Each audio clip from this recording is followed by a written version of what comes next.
The 5 hidden food noise triggers that are stopping the over 35s from losing weight. Hey team, and welcome to this week's episode of The Inspired Show, the show that's dedicated to helping you become the best version of yourself mentally as well as physically. We've got a great episode for you this week, all about one of the biggest challenges we face when it comes to losing weight, which is food noise. It's something that holds so many people back. But before we get into this episode, if you've not done so already, I need a big favor off you. Please hit that subscribe button if you've not done so already. What that means is, one, you get notified every time we drop a brand new episode. Plus, it helps us grow the channel so we can reach more people, inspire some positivity, and help people make long-lasting change in their lives the right way. Smash a like on this video if you find it helpful.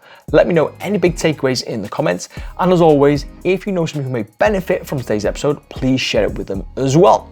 So today's episode is all about the dreaded food noise. This is one of the biggest barriers for most people. And if you've ever suffered with it, you know what I mean. All you can think about is food. When's your next meal? What are you gonna have for the next meal? Chocolates, crisps, something that you see in the shops, and all you've got on your mind is this food. And until you have that food, it never settles. And when you have that food in that moment, it feels good. It feels satisfying, but it only lasts a very short period of time whilst we consume that food.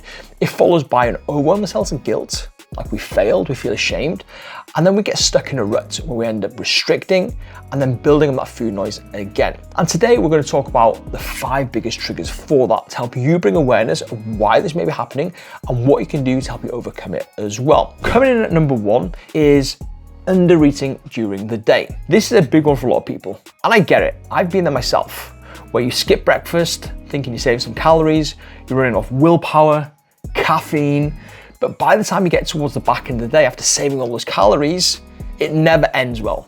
All we can think about by the end of the day is food. We want to eat everything in sight. And willpower alone will not stop this. Your body's very clever. Like when there's not enough fuel coming in, it ramps up appetite, it ramps up hunger, and the food noise is up here, which means we end up overindulging, having a splurge, having a blowout. So in order to fix this, we've got to start fueling properly, giving our body the nutrients it needs, enough protein, enough carbohydrates, enough healthy fats, and actually start nourishing your body in a balanced way. And if we do that with a moderate deficit, you will lose fat and you'll minimize the food noise. So that's the first trigger we need to be careful of. The second one is stress.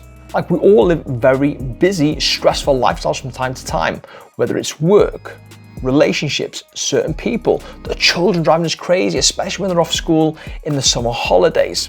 And when you're not addressing this stress and managing this stress, what happens is it starts accumulating towards the back end of the day. And that's when our brain is not craving real food. It's just craving a quick, feel-good factor. And that usually comes from the overindulgent food that we can't keep our mind off. The chocolates, the cakes, the crisps, the cookies. And when we have it, it feels like it's taking a mental load off our shoulders. But again, very quickly, very similar to the underfueling, it leaves us feeling guilty and ashamed. And why the hell did I do that? And again, often putting us into a negative spiral. So when it comes to your stress levels, it's very important that you identify where the stresses are in your life and put things in place to mitigate those stresses.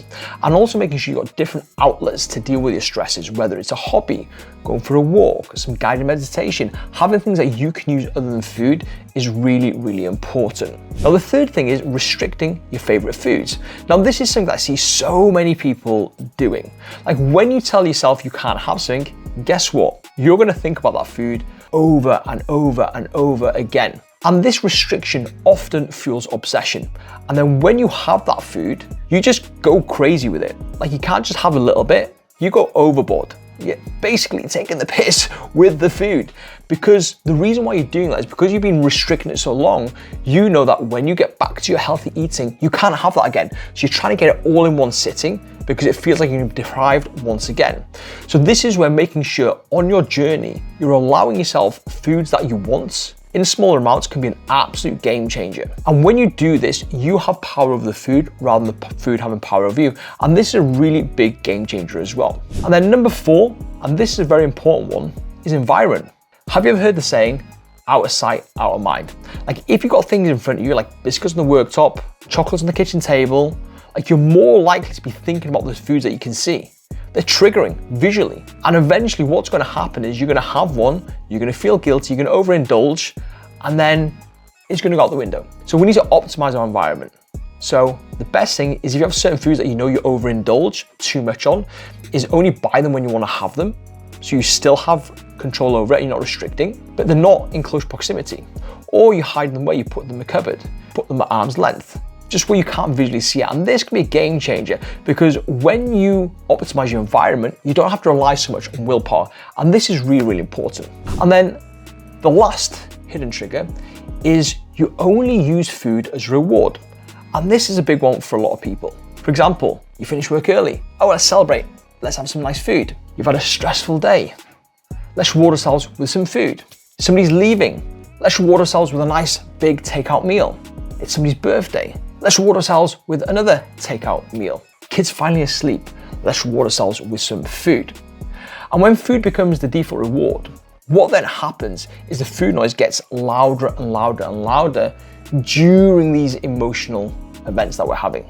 So it's very important that you have different ways of rewarding yourself, whether that's treating yourself to some self-care, whether it's treating yourself to a new piece of clothing, whether it's treating yourself to a chapter of a book, whatever you enjoy to do, treat yourself with something other than food. And when you do this, you will start having more control over your food noise and ultimately control over your calories, help you stay on track and be more consistent with working towards your fat loss goals. So let me know in the comments which one of these is your biggest trigger and which one do you need to work on right away. That's it for today's episode, guys. I hope you've enjoyed it. Like I said, if you've not hit the subscribe button already, please do so. Don't forget to smash a like on it, share it, and like I said, any big takeaways, pop them down below. Until next week, I will see you soon.